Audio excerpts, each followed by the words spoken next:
अमरावती शहरात स्वच्छतेच्या मुद्द्यावरून नागरिकांनी मनपासमोर तीव्र निदर्शनं केली। दरम्यान आंदोलन वाढत असल्याचं पाहता पोलिसांनी आंदोलकांना ताब्यात घेतलं। अमरावती शहरात स्वच्छतेचा मुद्दा चांगलाच तापला आहे। शहरात साफसफाई होत नसल्यानं नागरिक चांगलेच त्रस्त झाले आहेत। हे त्रस्त नागरिक बुधवारी मनपा विरोधात अचानक आक्रमक झाले। साफसफाईबाबत अनेकदा तक्रारी करून देखील मनपा दखल घेत नसल्याचा नागरिकांनी आरोप केला। दरम्यान अमरावती नागरिक कृती समितीनं मनपा आयुक्त यांची कचरा तुला करण्याचा इशारा दिला होता। याच इशाऱ्याच्या पार्श्वभूमीवर मनपा कार्यालयाबाहेर पोलिसांचा तगडा बंदोबस्त लावण्यात आला होता। दरम्यान राजकमल चौकात नागरिक आंदोलन करण्यासाठी उपस्थित झाले आणि त्यांनी मनपा विरोधात जोरदार नारेबाजी केली।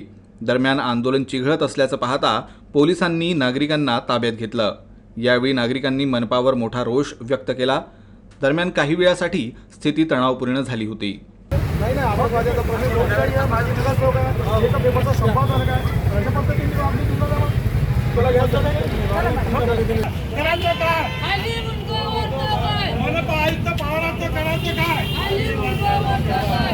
कचरा माफियांचा कचरा माफियांचा